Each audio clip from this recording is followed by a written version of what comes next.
Et après? Après, l'homme, notre ancêtre, a essayé de s'établir dans la paix. D'après les documents de l'époque, il ne semble pas que l'organisation, la prévoyance, ait été ses qualités dominantes. En 100 ans, la population de la Terre a plus que doublé et l'équilibre entre les hommes et la nature semble sur le point d'être compromis.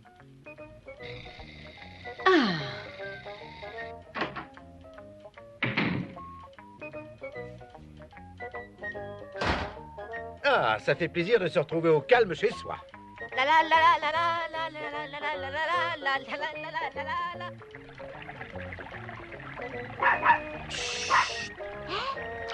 Faites pas de bruit.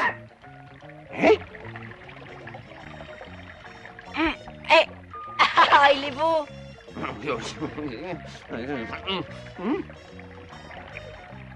Et là, toi? Hein? Ça, c'est mon poisson, il est à moi. C'est son poisson, bien sûr, je plaisantais. J'ai pêché un gros poisson, il est beau, non?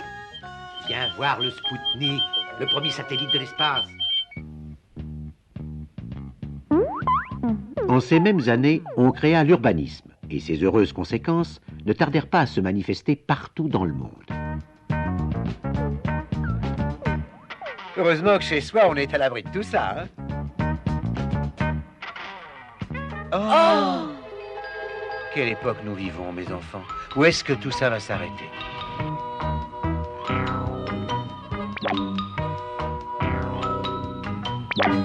Les usines tournent.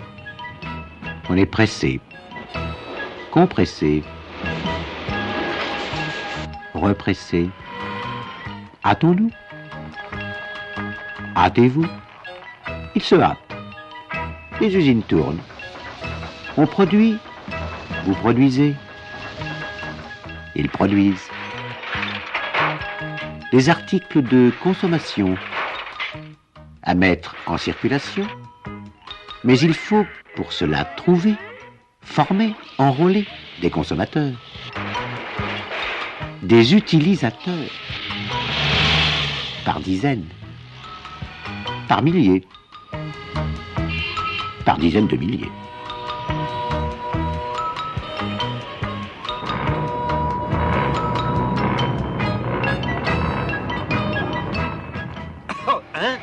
Et tout ça pour que les usines tournent.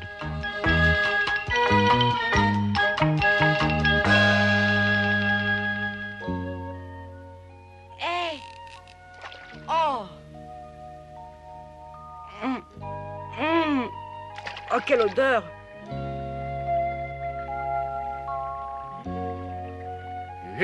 Oh! On va voir s'ils vont rire longtemps.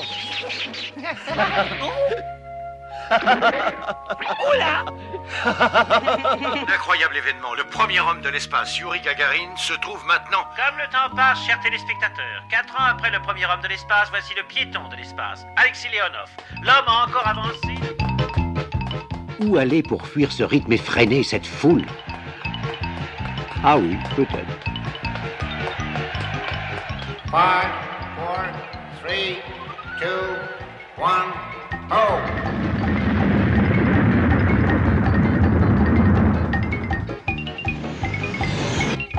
Formidable! Et voilà qu'on marche sur la Lune maintenant. Oh, quelle époque nous vivons, mes enfants.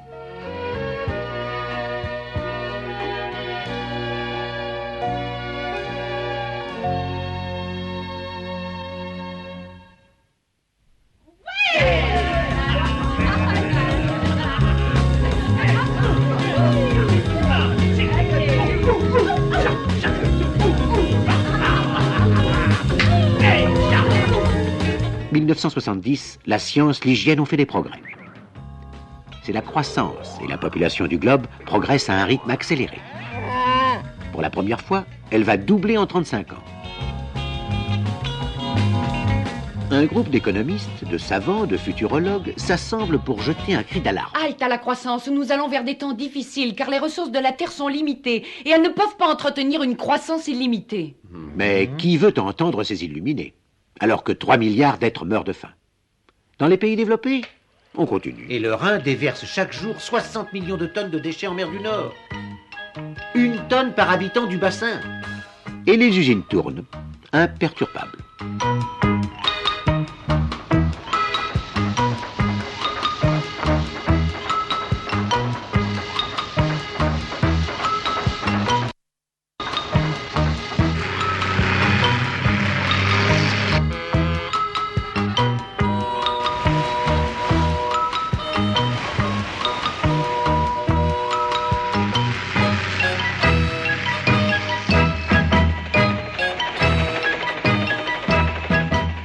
Voici enfin les bienfaits de la civilisation. Mais qu'est-ce que c'est? Ça chauffe, ça? Et Oh, bah, en tout cas, c'est joli. c'est pour tenir la nourriture au chaud. Hmm.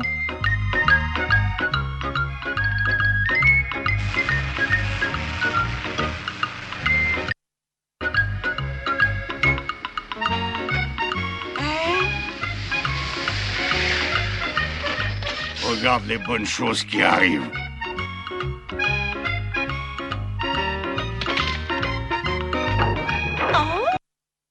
Et voici le modèle pour l'après-midi.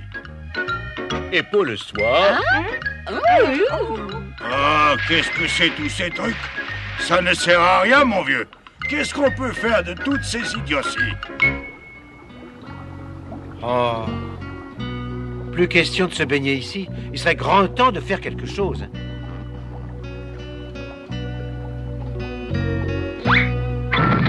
Tiens, leur appel aurait-il été entendu?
Chaque année, les cours d'eau déversaient dans les mers 2 300 000 tonnes de plomb, 1 600 000 tonnes de manganèse, 6 500 000 tonnes de phosphore, et du mercure, du cadmium et bien d'autres poisons.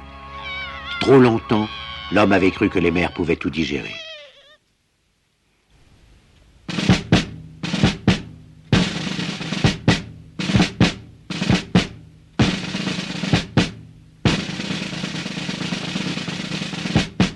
Vous avez vu, chef?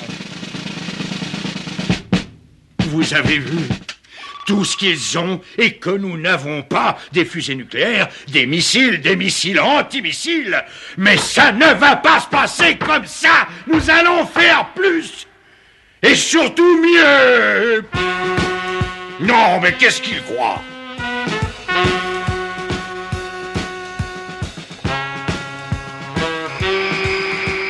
Et maintenant, nous sommes les plus forts.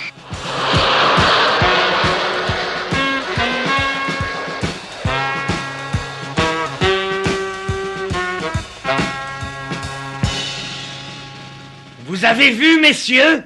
Tout ce qu'ils ont et que nous n'avons pas. Des fusées, des missiles antimissiles. Ça ne va pas se passer comme ça. Hein? Maintenant, c'est nous les plus forts. Et que l'on jette à la ferraille les armes démodées.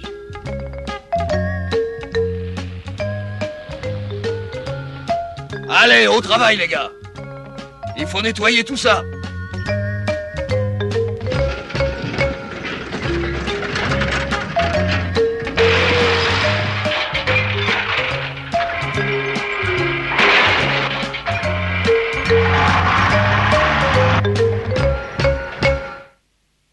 Et maintenant, la ferraille.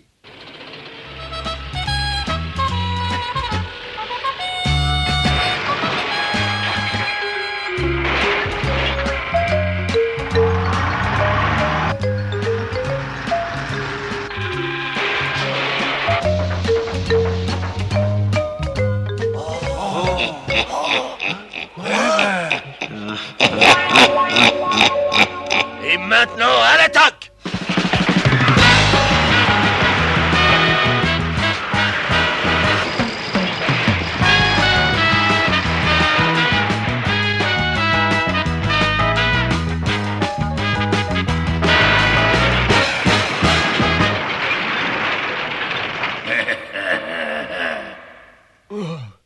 Voilà les renforts! Pas de quartier, c'est la guerre! Jusqu'à une époque proche, tout dans la nature avait été autodégradable, permettant au cycle de la vie de se perpétuer dans l'harmonie. Il n'en était plus ainsi, et le volume des déchets se trouvait multiplié par 10 à chaque décennie.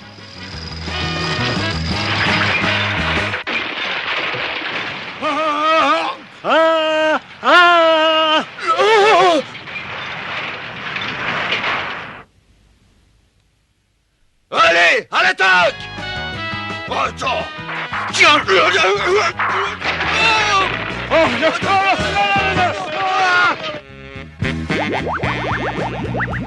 Pour éviter d'être submergé, la ville se propulse vers le haut. Ordre à toutes les armées, la guerre est déclarée aux ordures.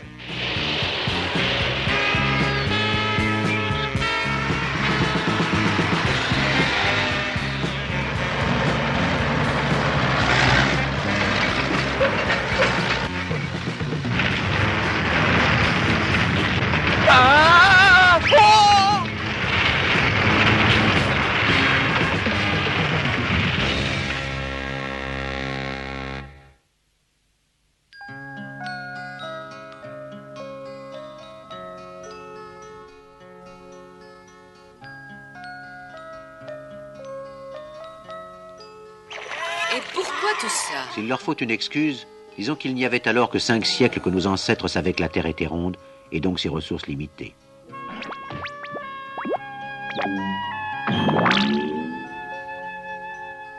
Nous sommes encerclés par les autoroutes, par les ponts,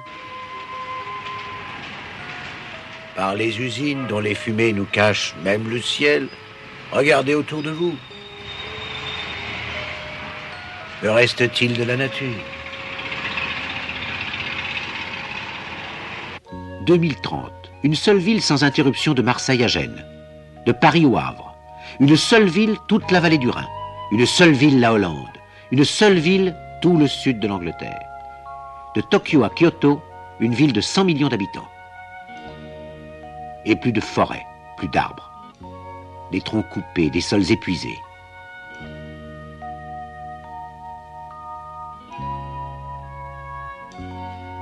Quand voici de cela 5 milliards d'années se forma la Terre, ce fut d'abord le chaos. Bien plus tard, la Terre compta 1 million d'habitants, depuis peu dressés sur leurs pattes arrière.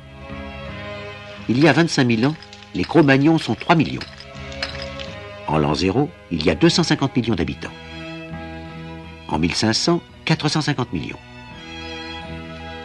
De l'an 0 à 1500, en 1500 ans, la population du globe a à peine doublé. Elle va maintenant doubler d'abord en 350 ans, doubler encore en 100 ans, puis en 35 ans, le temps d'une génération. 2010, 7 milliards d'habitants.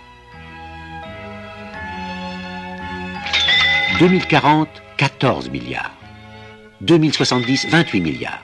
Alors que les naissances dans les pays évolués ont diminué, en 1974, à la conférence de Bucarest, les chefs d'État du tiers-monde ont refusé toute mesure de restriction démographique. Car le prestige, la puissance se mesurent au nombre. Il avait fallu tant de temps, tant de siècles d'activité organique.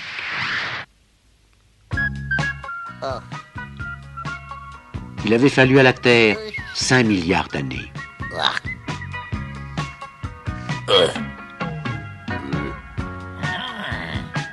Non, non. Pour créer les conditions de vie de l'homme.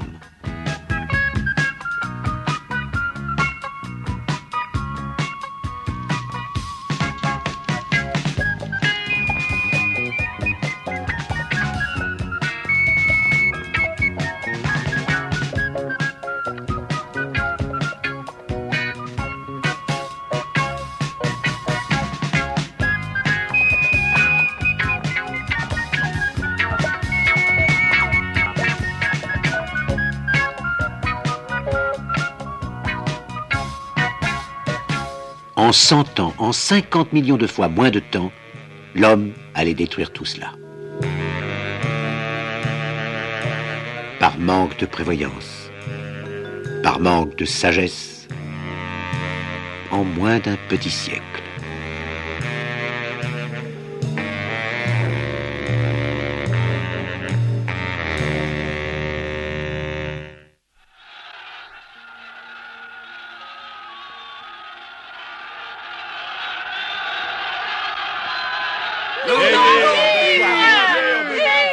Je vous ai convoqué, messieurs les experts, pour examiner la situation de nos réserves en matières premières. Tout va très bien, Monsieur le Président. Voyez les graphiques des ordinateurs. Les résultats sont catastrophiques dans tous les secteurs. Vous pouvez constater que nos ressources n'ont cessé de baisser. Nous sommes très en dessous de la cote d'alerte. Notre système économique est en voie d'épuisement. Et vous continuez à trouver que tout va bien, messieurs. Qu'avez-vous à répondre? Les ordinateurs se trompent et nos travaux sont sur le point D'être couronnés de succès. Alors plus de problème. Tant que nous sommes là, on peut dire tout va très bien, tout va très bien, tout va très bien, tout va très bien, tout. Nous voulons vivre, nous voulons du travail. Vive, Une seule vive le solution, travail. je vais faire un discours. Et toutes nos difficultés viennent de nos ennemis héréditaires, les ronds. Et je vous le dis, s'ils ne renoncent pas à leur conduite, nous savons ce qu'il nous reste à faire, compris?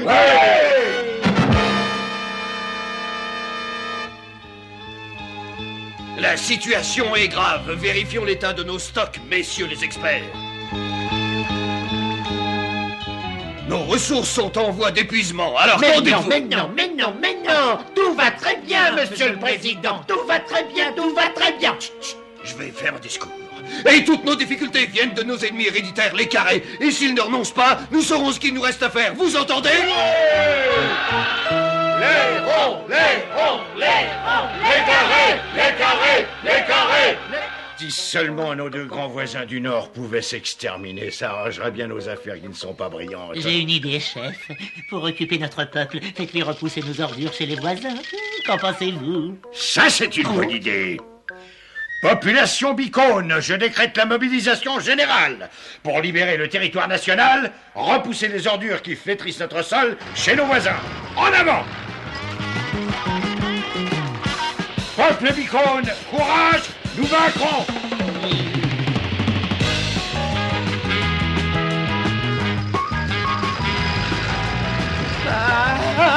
Allez! Allez! Prévenez l'état-major. C'est une invasion. Les Bicônes nous amènent leurs ordures. La situation est grave, Président. Qu'on les repousse, eux et leurs ordures, jusqu'au cœur de leur territoire. La situation est grave, Président. Qu'on les repousse avec leurs ordures jusqu'au cœur de leur territoire.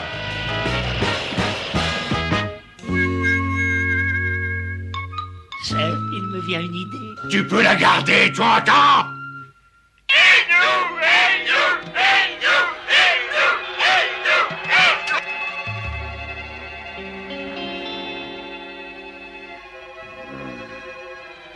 Alors, c'est quoi cette idée? Il faudrait... Alors ça, c'est une idée. Une petite bombe ici chez les carrés, et pour qu'il n'y ait pas de jaloux, une petite bombe chez les ronds. Ah, pour une fois, tu es génial. Chacun croira que c'est l'autre qui a déclenché l'attaque. Ils vont s'exterminer mutuellement. Et nous serons les maîtres du monde. Au travail, maintenant. Voilà, chef, c'est prêt. Depuis la nuit des temps, les hommes avaient pour habitude de vider leur querelle. Et pour ce faire, rien ne leur semblait plus indiqué que des arguments frappants. Survivance dans l'inconscient de la jungle et de ses lois, goût de la compétition, remède à l'ennui. Toujours est-il qu'avec les siècles, les techniques évoluent, se perfectionnent. Le travail artisanal se déprécie puis se perd pour laisser place aux techniques de groupe.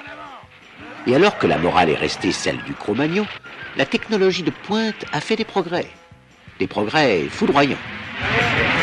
On va voir qui est le plus fort.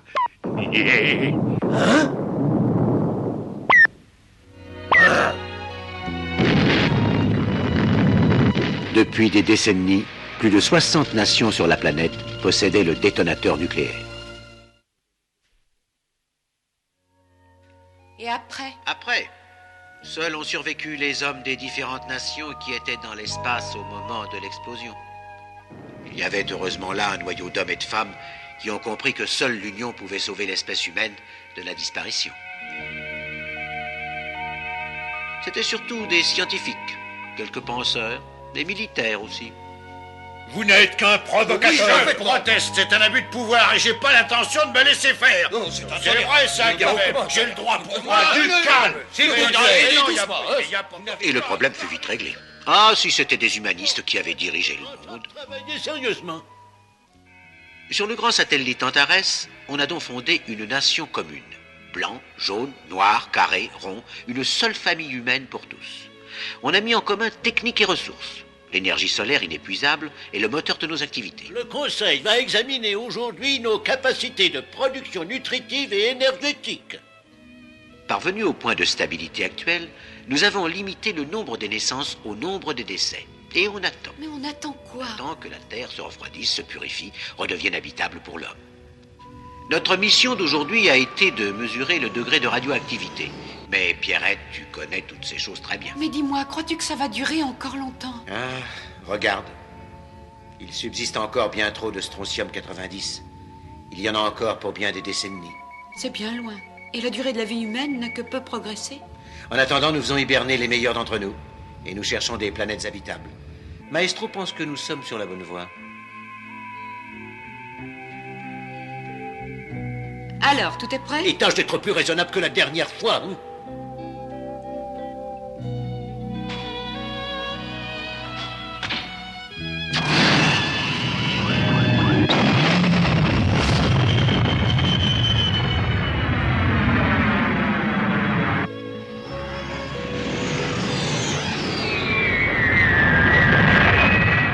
Tiens, voilà le vaisseau du gros. Bonne chance, l'ami. Ah, sacré gros. Toujours à la recherche de sa planète. Il nous faut rentrer, notre mission est accomplie.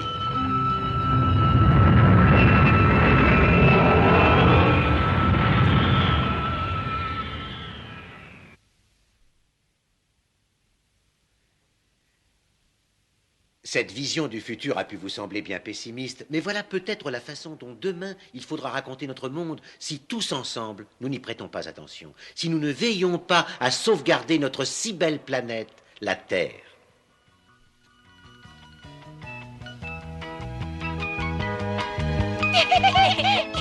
C'est nous. Hop. Bonjour, mamie.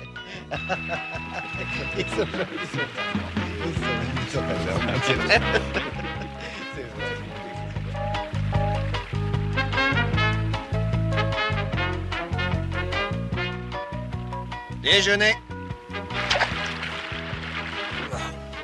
Allez, dégagez. Hein? Oui, si ça te plaît pas. Pardon? Non, non, je plaisantais. Voilà. Et la boîte? Ben allez, quelqu'un va chercher ta boîte, allez!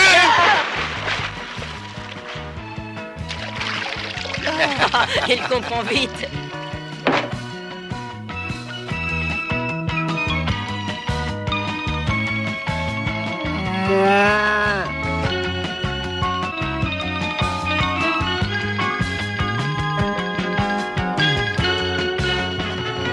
Allez, on va jouer.